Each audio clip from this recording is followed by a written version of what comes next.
Hello and welcome to AP English Literature and Composition. You are watching this video because you have been accepted into the class, and now comes the time where you need to make the decision of how difficult do you want your senior year to be. Do you want to take 4 AP classes if you are accepted into all 4? Do you want to take 1? Do you want to take 2? Do you want to take 3? This is a difficult decision for you to make with going into your senior year, and not many of you understand the idea of how much work you actually have your senior year with 4 AP classes if you were taking all 4. I can recommend to you guys individually. If you want to email me or talk to me, I can make recommendations for you and say if you should do this or not, and help you to decide that so that you are getting the best out of your senior year. Keeping in mind you also have college applications to deal with on top of all of your classes. So I'm going to give you a bunch of information now that's going to help you get prepared for classes starting. First of all, we're going to cover these 6 key areas: technology expectations, textbooks, supplies, summer school, summer reading, summer school, and then taking the AP test. Everyone is required to take the AP test in May. It is very difficult test to take. If you took AP language, you know the difficulty. It's the same style of test as that, as in an hour multiple choice based on passages. And then 3 essays. The 3 essays are drastically different now though, because they're all analysis literature based. So keeping that in mind, they're based on fiction and poetry and plays and novels and stuff like that. So if you take the class, you're required to take the AP test. It looks bad if you take the class and then get a 1 on the AP test. Not only for you, but also for me. So keeping that in mind, making sure that you're making the right decision. I'm not here to scare you. I'm just going to try and tell you to you like it is, to help you make the best decision for you on if this is the class for you or not. Okay, so first of all, looking at technology. If you took my class last year, you understand the depth of technology usage within the classroom. That continues into AP Literature. I don't let up, and in fact, you think I'm going to get worse just because it's your senior year and that whole senioritis thing that I don't believe in. And the idea of college applications and how to deal with all of that stuff. I don't get harder. My students usually just get lazier. So keeping that in mind, you have certain technology expectations. First of all, do not make accounts in advance for the list here. I am going to connect them all to Google Classroom. So once you sign into Google Classroom, here's your Google Classroom code, and add the class. So if you go to Google Classroom login screen, and in the top right corner, you'll push the plus button and it'll say join class, and you'll type in this. This is a 0, not a capital O. It's a 0. Okay.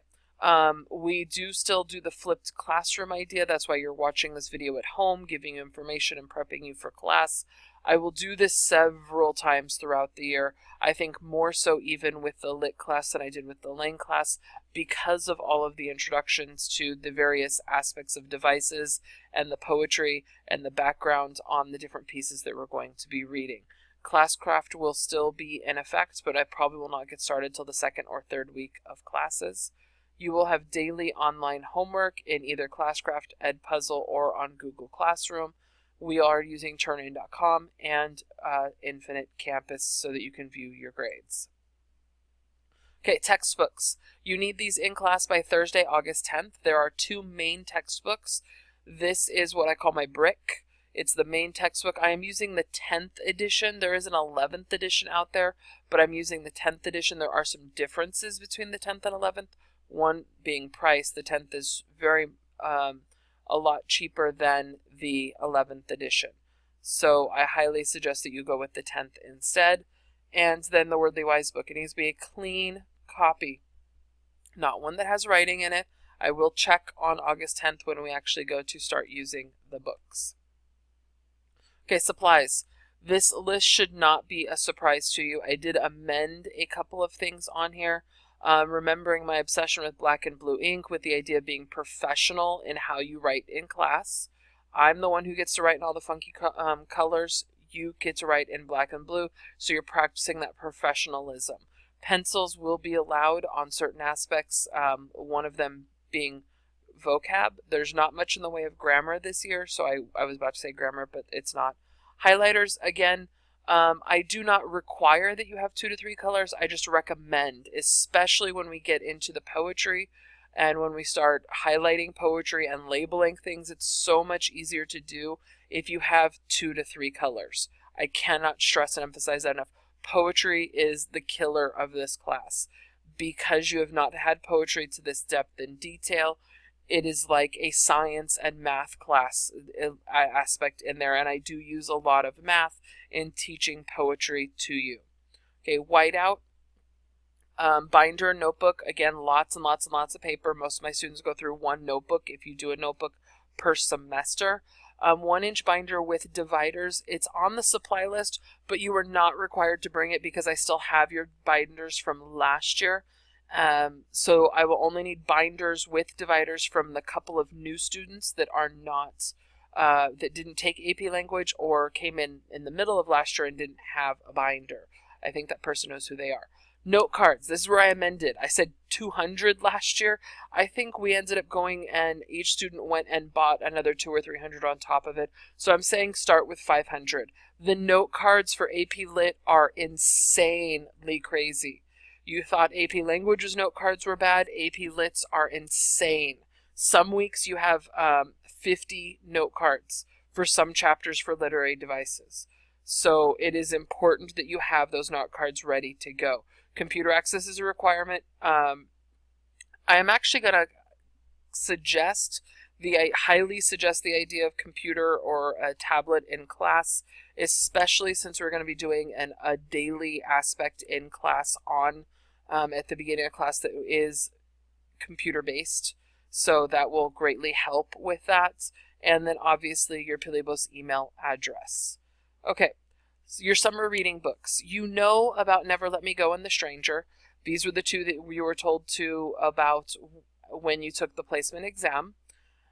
Now I'm adding a 3rd. I did say that you would get a 3rd book if you were accepted into the class.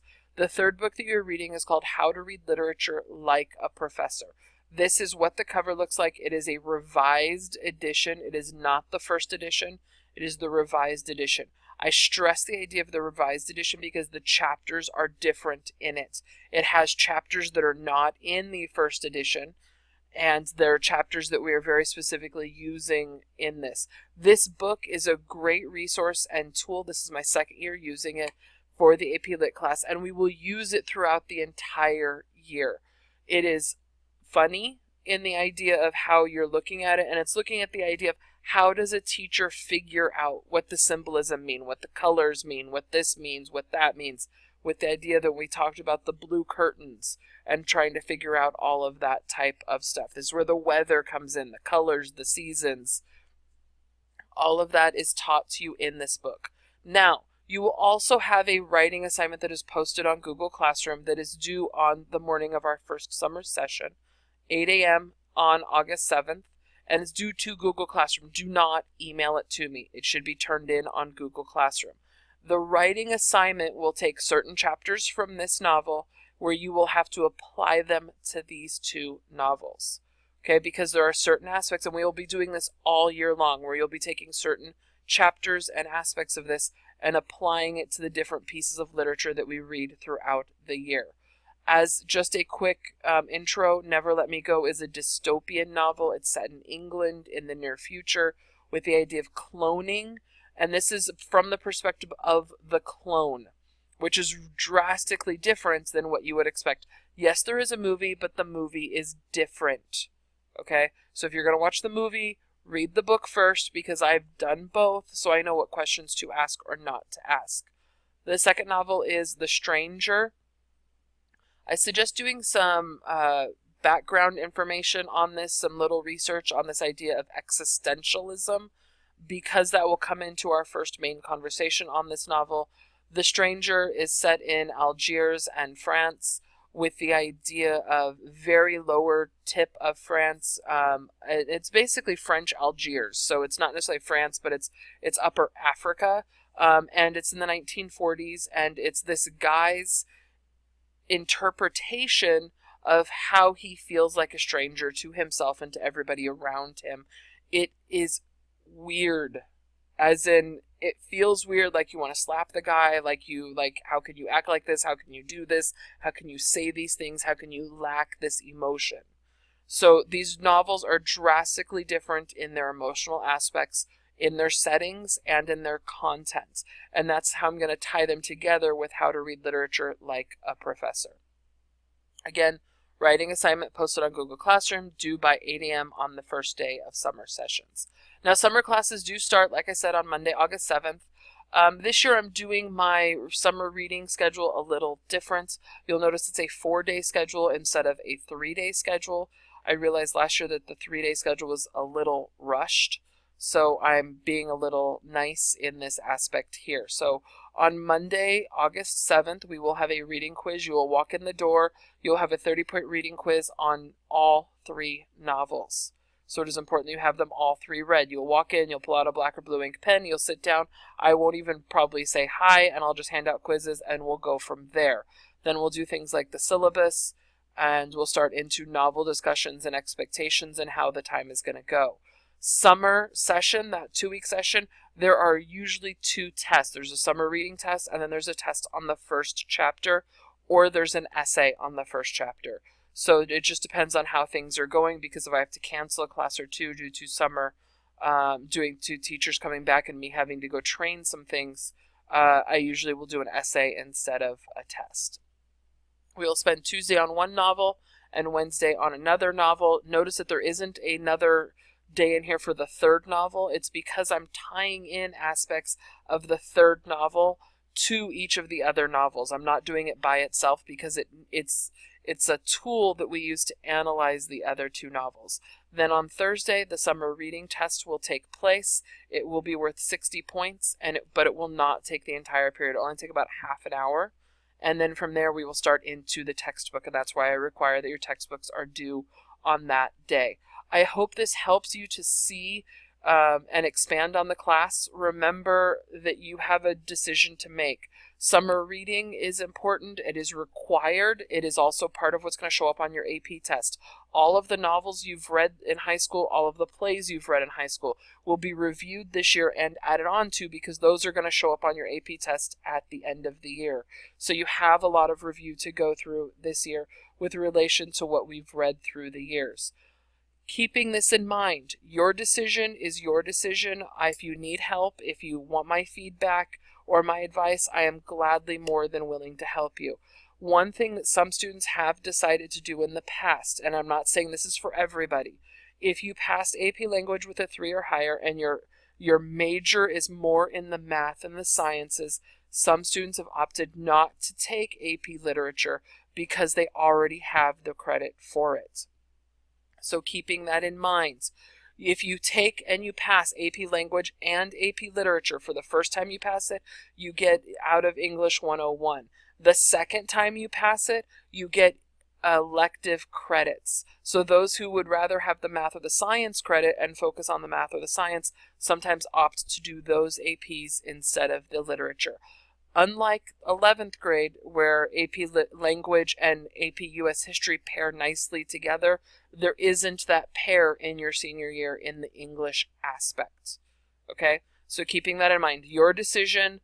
If you decide to stay with me, then I will see you on the first day of class. Make sure that you follow the instructions on who to tell and when to tell people by, so that you can be in the class or not be in the class. Everyone is considered on probation. We will, within the first month of class, be taking a standardized test to decide if everyone is in the class, if everyone is staying in the class or not, because you might find that the workload is too much. Have a great rest of summer. You know how to get a hold of me. You know where I'm at. I will answer my emails. I'm a little slower at answering stuff during the summer, but I am here for you, and I will see each of you on August 7th. Again, congratulations and welcome to your senior year.